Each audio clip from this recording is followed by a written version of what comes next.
Parenthood is a new game, one we're not really prepared for or taught how to win. The thing is, it's after you become parent that you really realize how unprepared you were. For those who are looking to become parents, or for those who are already parents, wouldn't it be great for you to get some control, get some confidence, and overcome the mundane everyday life of being a parent? Well, here you're going to learn some tactics to give you the edge over your everyday, whether you're looking to become parents or you are already parents. What happens in parenthood is that you're often zapped of time, energy, and money. These things just can't rematerialize as fast as necessary. This builds tension in the home, your sex life dries up, and the fact is some couples don't survive. They actually separate. Having gone through all of these scenarios, I can attest to that it's not something you want to ignore until it gets too late. You want to anticipate, plan, and be prepared. By doing this, you'll be setting yourself up for less friction in your relationship, enjoying the birth of your child, and having the resources to continue and prosper post-birth. The main resources I'm pointing to are time, energy, and money. Without these, you're going to fight, feel exhausted, and maybe even lose hope. Who can afford to lose that? There are some mental models involved here. I'll be diving deeper into these at the end. Stay tuned for that and get the lowdown, and maybe save yourself and your marriage a bunch of heartache. I also love to get things written down. It just makes digesting large amounts of information so much easier, which is why I've created a massive resource on this topic just for you.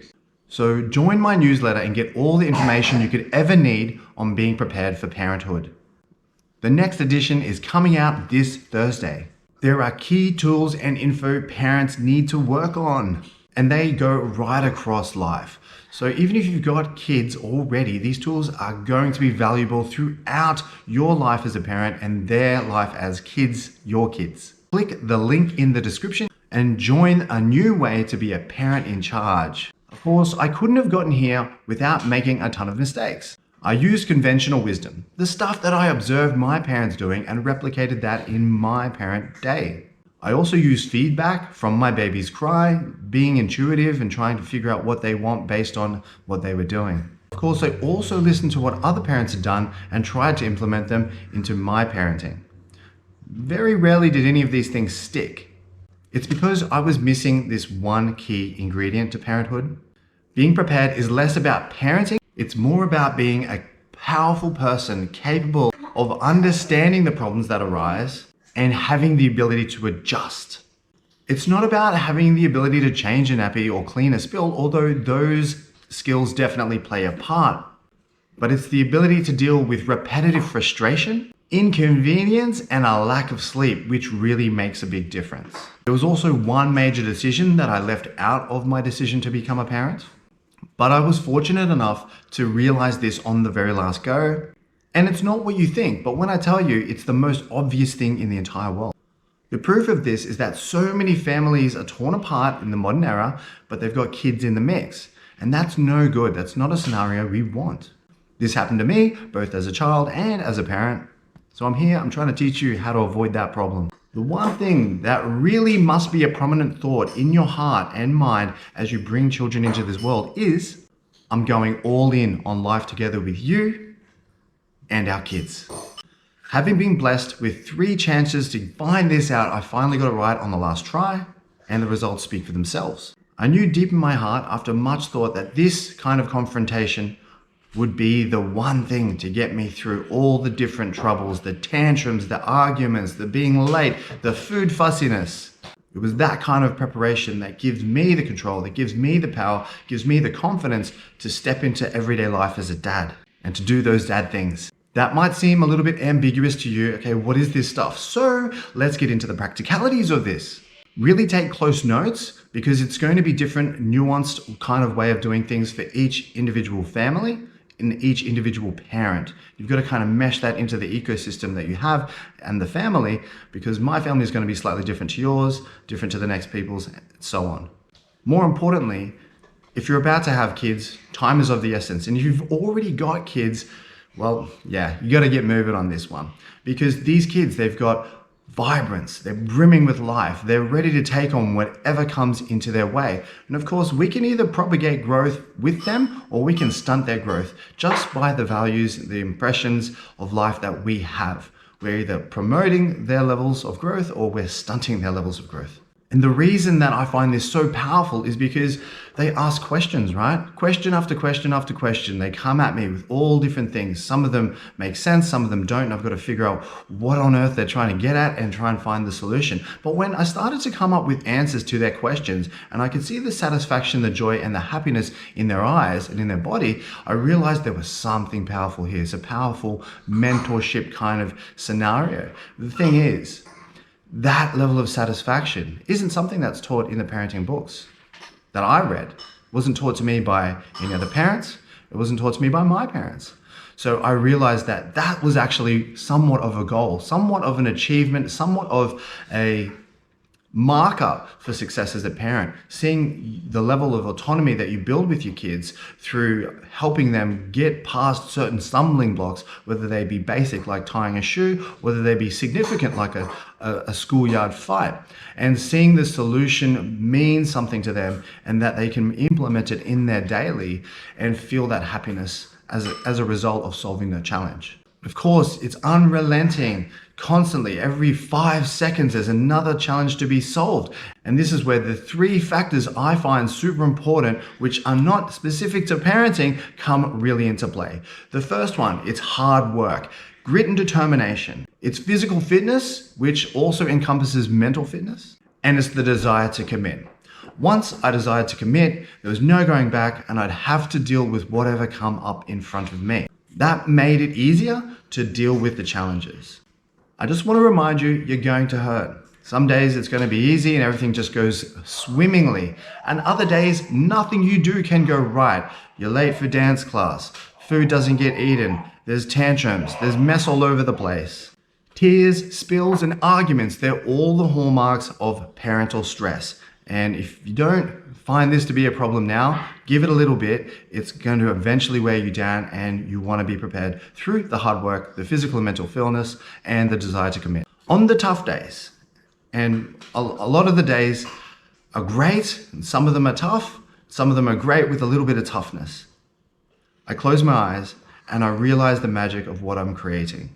The wonderful emotions, the hugs, and the thanks that I get from these little wonders. I think about the vision and the opportunity that I'd like to provide for my kids. This vision isn't what a lot of families align themselves to. No, it's not cars, it's not shoes, it's not clothes, things like that, or mobile phones, but it's actually the opportunity to be intelligent, to understand their environment, and to make informed decisions, to value things like time, money, and their integrity. And most of all, always, and I mean always, to know that they can come to me for resolve in all of the different problems that they may experience through their life.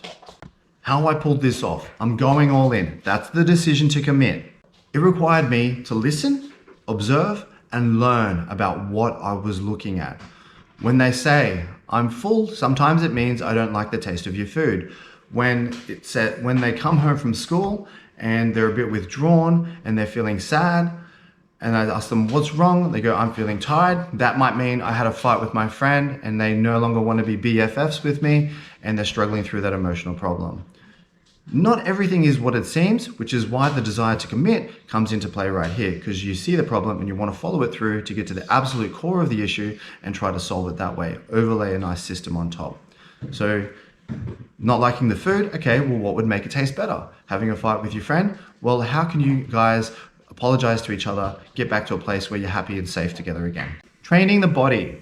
One of the things that I've done for the majority of my life, I've let it go at different times when I was seriously overwhelmed with work, to my detriment.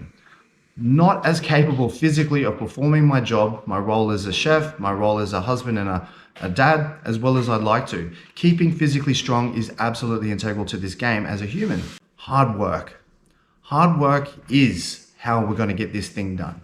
Yes, We also want to work smart. We want to use great systems and strategies. But of course, difficulties prop up that we're not prepared for. We've got to commit to that. We've got to be physically and mentally ready to jump into the problem and solve it. And then of course it's difficult. So when you're met with that difficulty, you're going to have an option to quit and go somewhere else or do something else, like get on your phone, watch a movie, not have the conversation. What I'd invite you to do is to practice having those conversations, practice engaging with the problems over and over through repetition on a daily basis.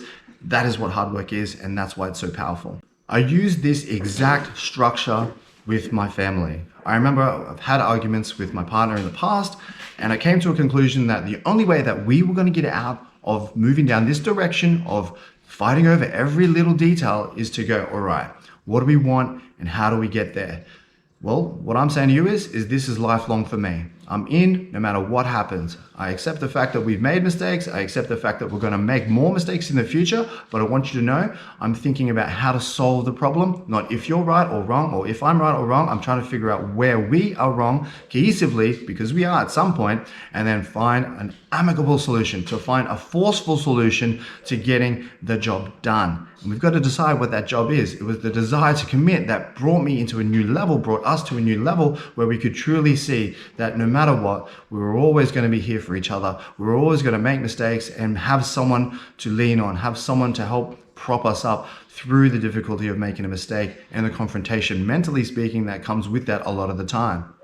So the vision in this case, for me, was a successful marriage, a successful parent life. And what that could look like could be so vast. You've got to work out what that is for you. For me, it's having quality time when I'm here, that we're spending time with each other, doing things together. It could be as simple as eating a meal. It could be as simple as playing outside and interacting in a fun-loving way. Or it could be something super elaborate where we brainstorm parenting ideas or brainstorm business ideas, things of that magnitude. But either way, the crux of the ethos is we're together, we're connected, and we're communicative. And in terms of parenting, I follow that through with the kids. I sit with them. Hey, what's going on with you? Whether it be reading and writing tasks, whether it be fitness, whether it be health and wellness, whether it be cooking, all of the different aspects of life, I'm teaching them at a young age so that they are prepared for when they want to become independent, leave the home, have their own partners, have their own children, etc. I was super fortunate because I've got a long sporting history, which obviously takes hard work, and it's obviously physically and mentally demanding. Plus I've had over 20 years working as a chef. It's very draining, very demanding, but I don't come home and say, hey, I've worked hard and now my job's done. I come home and I take the tools that I've learned in those environments and I apply it to my home life. Why? Because my home life is the most important thing to me. The most important thing to me. And that was a conscious decision. It was the desire to commit. It was the desire to be strong mentally, physically, and to grow something beautiful, which transcends modern society norms, where it's so easy to just quit on your family, go your separate ways and move forward in a different direction. What I'd like to do is say, well, you together, you created life. Now, how about you follow that through all the way to the last breath? What would it take to create that? Yeah, some grit, some determination, some commitment, some physical and mental fitness are definitely going to help you there. And what I've seen from that is that when I come home, I don't see the jobs and the chores that I've got to do at home as a burden. I see them as a blessing. And the reason that is because I'm putting myself into those scenarios. I'm applying some tools that I'm reading to you right now, and I'm getting the results that come with that. And the results meaning I see these little kids flourishing in little ways every single day. I see our relationship, me and my wife, moving forward, being closer, and I feel stronger and more powerful and more dutiful doing that. This is the thing that is going to move you into a more loving, secure, and happy parent life. If you're already a parent, it's not too late. You can get back in the game, apply the grit, apply the commitment, apply the hard work, apply the determination, and get in there. If you're not yet a parent and you want to become parents, when you put this kind of mindset into place, it gives you the sense of security that you have control over your results, over your destiny. And by golly gosh, isn't that what we want to do? We get educated to get a job, to have financial security, to have life security, to do the things that we want.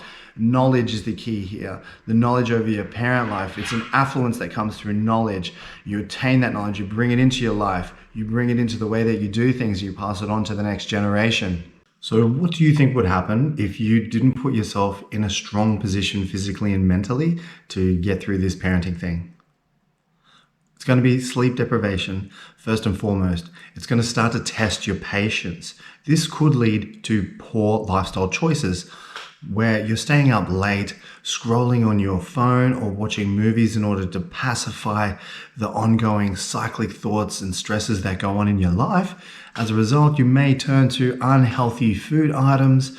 And of course, you could gain some weight, you could lose some physical fitness, lose the motivation to go and exercise, lose the motivation to perform your daily tasks well. And when you're impairing yourself to get the job done, that's not a great outlook for either of you, both parent and child, correct?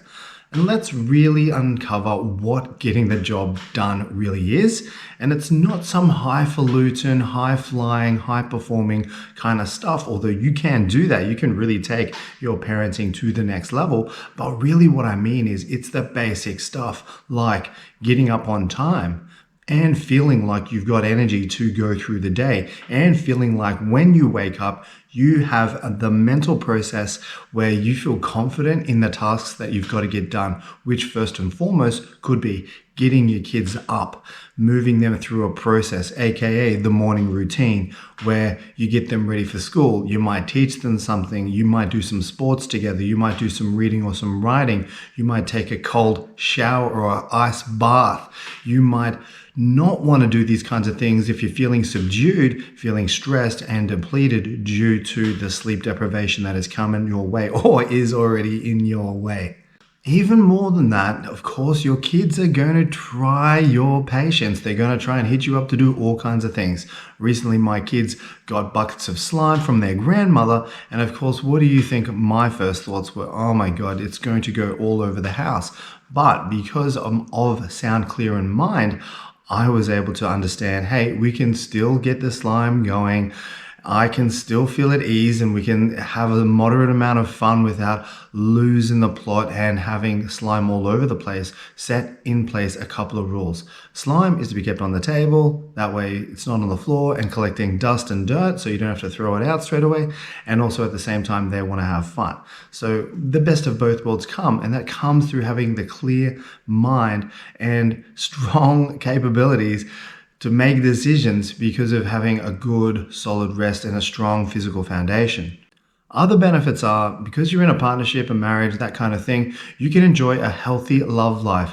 This is absolutely pivotal to keep you guys together. Intimacy, whatever that looks like for you, needs to be part of your life. That way you've got togetherness in an intimate level. You're both getting attention and affection that you want, desire, and deserve. And at the same time, you're able to take care of the things that the kids need, and you're able to push through every single day with knowledge that you're loved, cared for, appreciated, and nurtured. That's something that a lot of parents miss out on because they've put their priorities into their kids. They no longer put their priorities into themselves or each other anymore, and it all starts to unravel. One of the other amazing things that I love when you do this is it instills a sense of problem solving. Why is that important? Because kids are constantly bringing problems to our table, whether it's what to eat, I cut myself, I had a fight at school, I'm doing poor on my homework. All of these problems need you to be able to go through a decision-making process, solve the problem, and the quicker you can do that and move them through their everyday, the easier life is going to get. No, you're not going to have less problems just because you're better at solving them. You're just going to get better at solving them, and that makes life feel easier. This is exactly the kind of stuff that I wish I had known before my firstborn came around, but hey, better late than never, right? And there was a little bit of serendipitous there because I'm a chef, which means I am already accustomed to a highly volatile, highly stressful environment. I'm already used to having sleep deprivation in the mix of my lifestyle. And because of having that hard work, a long history of training throughout my life in physical fitness, powerlifting, sports, those kinds of things, I was already geared towards being able to tolerate this kind of physical demand in being a parent, but there's still a missing link. All of those things were geared towards me.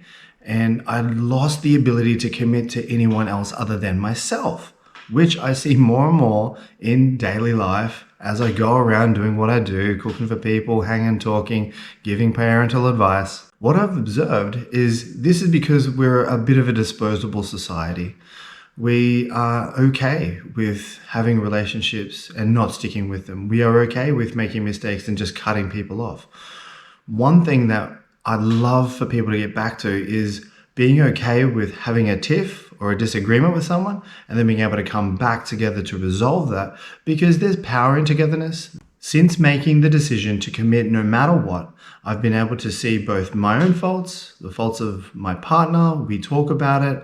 We understand that there's a safe haven when we do speak about things, that none of us are leaving. No one's going anywhere. It's okay to talk about whatever. Sure, it does feel confronting. It feels uncomfortable, and we don't really want to go, hey, these are all the things that I suck at, and get it all out there, because it's an admission of guilt, which makes you feel bad. But at the same token, the great part is the satisfaction that comes by going out on a limb and being vulnerable for those moments, and then sharing information about how we can solve it together. Especially the together part is what turns us on as a unit.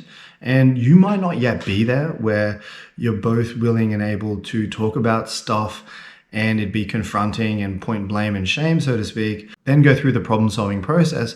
But if you start to talk about it like, hey, I think that we want to get somewhere, where is it?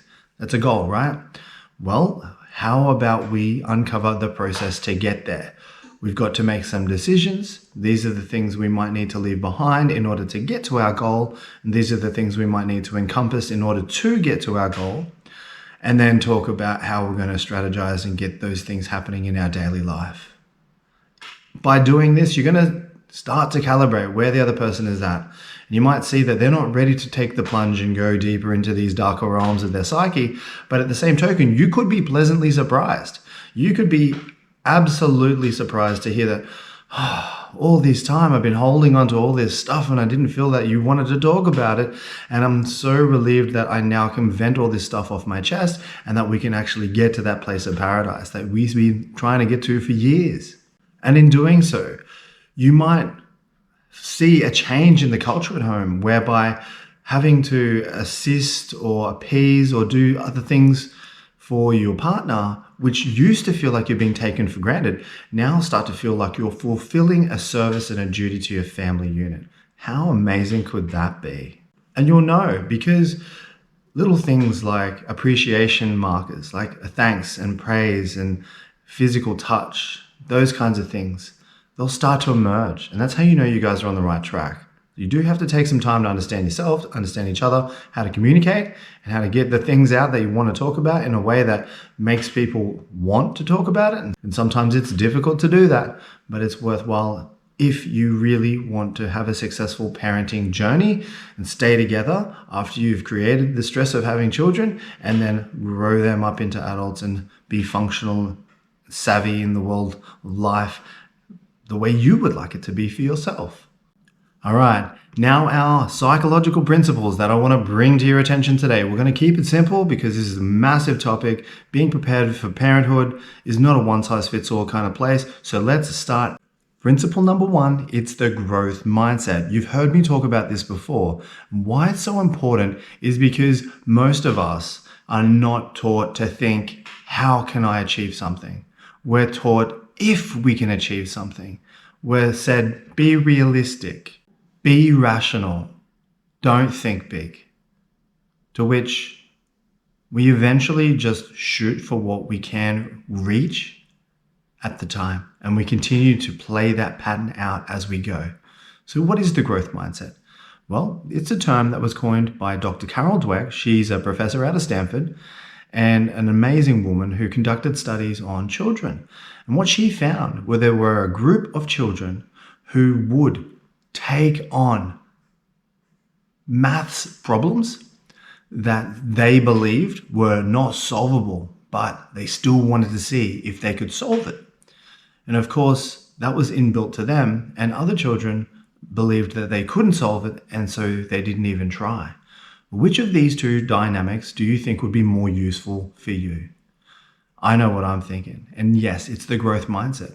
So now, if you're not naturally geared to run towards the chaos of solving a problem, where you know it's going to be difficult, you might have to learn new things or look foolish because you make mistakes, there's going to be a discomfort level in there that you might not be ready for. I mean, if you're the kind of person that runs away from that, then you might have what's more so called the fixed mindset. It's the mindset that always condescends, that always runs away, always avoids, always says, yeah, but you've got to consider the reality of the scenario. Those kinds of people are limiting themselves. It's not the fact that they're trying to be rational and work out if it can happen. That's the problem. The problem is that they don't give it any hope at all. And of course, if you're trying to tackle a tough problem today, you're probably not going to solve it, but you can tackle a little bit of it and a little bit of it the next day and so on and so forth. That's the whole thing with this parenting game. You're not going to master it overnight. In fact, by the time your kids are grown up, you still might not have mastered it.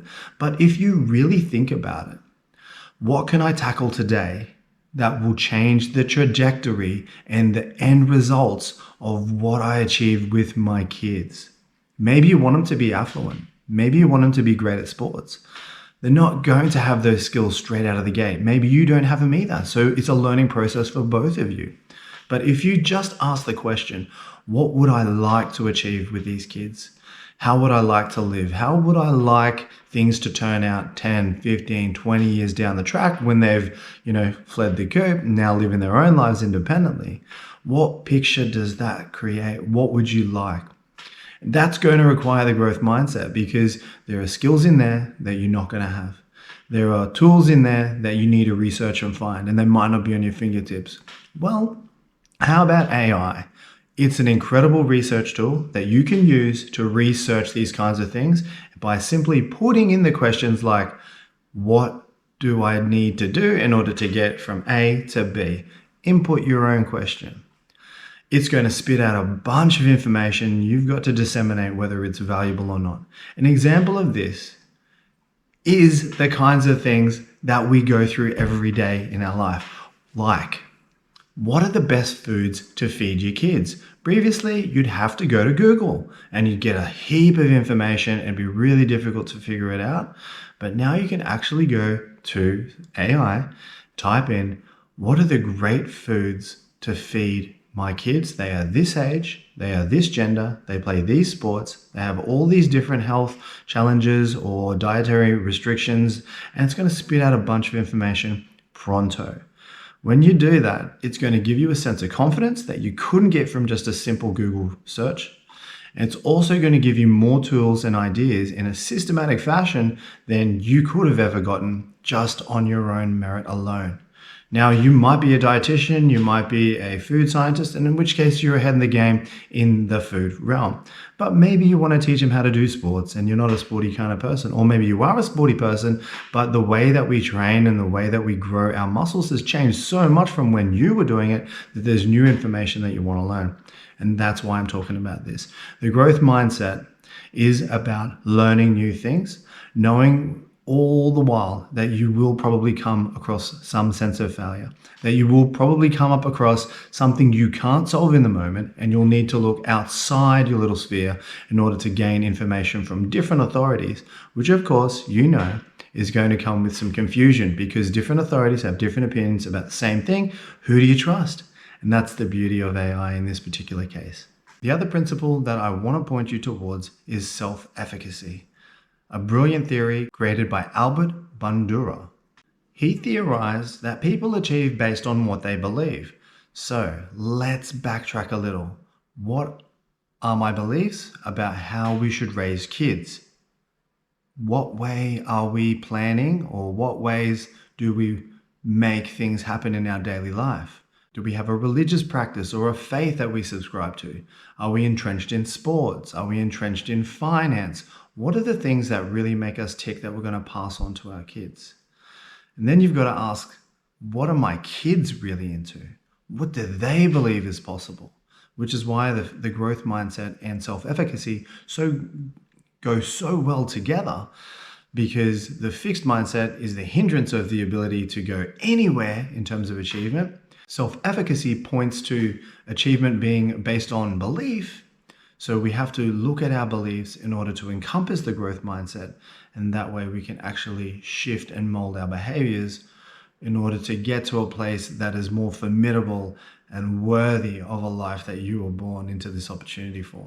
Now, I get it. If you were looking to take the plunge into the more technical realm with the psychological models for today, and it's a bit confusing, let's start with a quick quiz. So, what are your beliefs about parenting? How should we discipline the kids? Should they or should they not have access to social media? Should they or should they not have access to ultra-processed food versus organic, healthy food? What type of education do you want them to have? Is it more academic? Is it more creative? What's the environment you'd like to put these kids into? Now, I've thrown you a little bit of a red herring here because starting with the end in mind is the most paramount thing that you can do.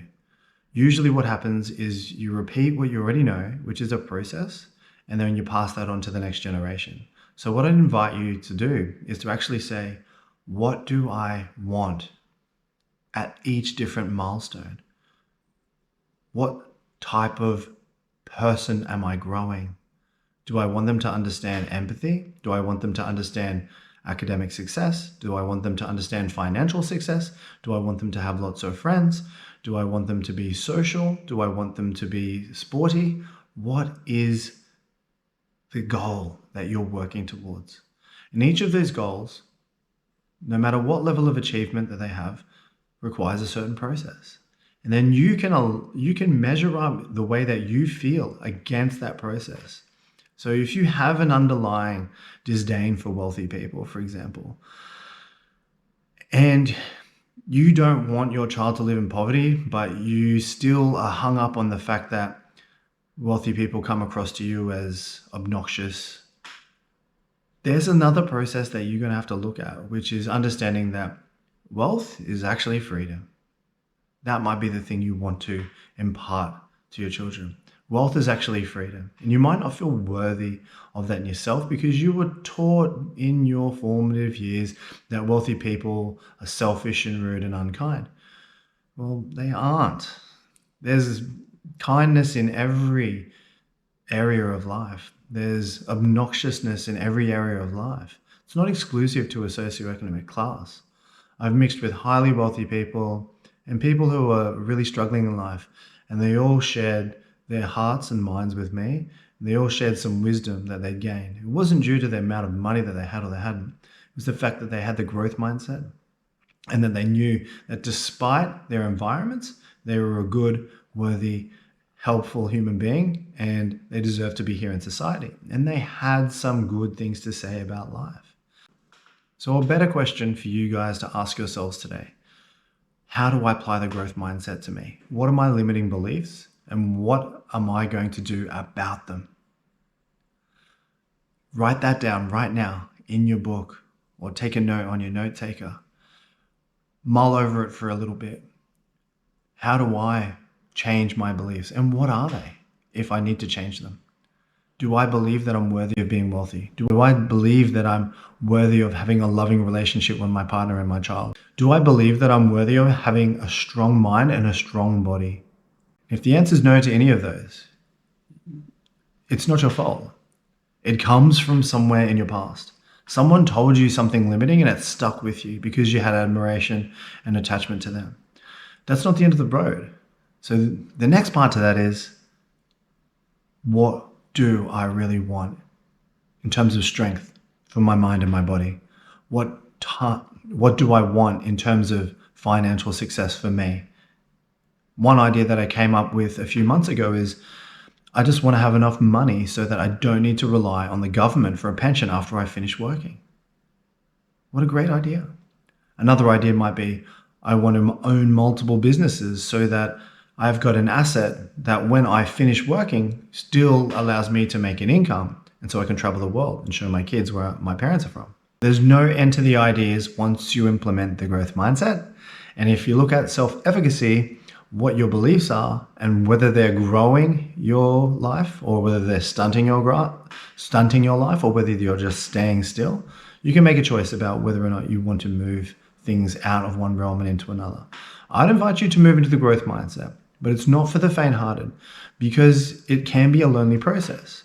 I don't have a lot of people in my core professional circle that think like this. They are very much stuck in the, I come to work, I cook, I chop, I talk, I do all the normal things, I go home.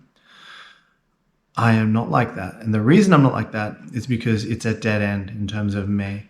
I don't want to get to 65 when I retire. It's probably going to be later than that by the time I'm that age. It's probably going to be more like 70 or 75. I don't want to get to the end of my career and be like, wow, I did this for 45 years and not a lot changed in the last 25. What the heck was I doing? Because I'm someone who thrives on change. I'm someone who thrives on development and learning. I love to learn. So I had to understand my own personal beliefs. But if you love the system that you set up and you want to set and forget, maybe just tinker around with a bit of nuance there, understanding that's absolutely brilliant. Now, in contrast to that, you might have kids who are contrasting to you in the way that they believe. I'm very different to my parents in what I believe. I'm very much play out, take risk, maybe you screw it up, maybe you succeed. And I've done that for a long time, and I did it in an immature way. It was very mature, but now I'm older and I have maturity behind it and I back myself to continue to do it. I am sure that my mom worries whether or not I'm going to succeed with what I'm doing. Not too sure what dad thinks, so to speak. They're always there, but they're always looking to solve and keep me at that stable place. For me, stability is good, but you need a bit of instability in order to grow. And that's where the growth mindset is so helpful. And the self-efficacy comes in here too, because if you fail, you'll start to see whether or not you're actually in alignment with what you're trying to achieve. So if I believe like I should be a sports star, mind you, I'm 42, it's not going to happen, but I believe I should be a sports star. But then I just sit on the couch and watch movies and eat popcorn, smoke cigarettes, drink alcohol, stay up late, scroll on my phone, have a pathetic relationship with food, that kind of stuff. Of course, it's not going to work. I'm not aligned with the so-called values that or beliefs that I'm saying. It's just lip service. I'm not really saying it. However, if I'm researching, doing my workout routines, measuring all of the metrics that come with working out, testing and measuring along the way, risk management, so injury management, making sure that I don't get injured, eating the right foods, you might start to think, hey, this person is actually in alignment with the things that he says, the things that he's saying he believes. Is it likely at 42 years of age? No, very unlikely. But I could still be the best kind of athlete for a guy my age with my lifestyle can be. To close out today, I want to remind you that you're a super powerful person. And if you don't feel super powerful, it's okay. It's because you just haven't discovered the right way to exert your power and get the most out of your parenting journey. Whether you're a current parent or you're planning to be a parent, I want you to take this seriously. I don't want you to knee jerk and then create chaos and a tornado in the house between you and your wife or you and your partner. I want you to listen to these words and try and turn them into a new way to do what you do. Be of the strong mind and body. Be someone who's a great communicator. Ask questions. Be constantly learning and continue to do research. The reason for that research is because knowledge changes and it shifts. It shifts when you shift. So when your belief shifts, the way that you think about things shifts. And when you do that, of course, it's not entirely 100% clear what you need to do. And that's why we make these videos, because we want to get closer and closer and closer to making the perfect system. We want to get closer and closer to living the best life possible. And that best life possible could just be sitting in a lawn chair, enjoying a fire with your family, toasting marshmallows, or you raising the next Steve Jobs, a global entrepreneur. Either way, it's about making the choice, going from unconscious to conscious in your daily life, understanding the psychological principles that we've talked about today, understand how to get physically, mentally prepared for the difficulty of sleep deprivation, miscommunications, misunderstandings, and mistakes that you're going to encounter during your parenting journey, and knowing how to reconcile them with your partner. Now, one thing that was never asked of me, which I think is incredibly important, is trying to work out what kids want before they want it. Imagine being able to do that. It's so streamlined, your system's just working great. And if you think that you want to know how to figure out what your kids want before they want it, check this video out next.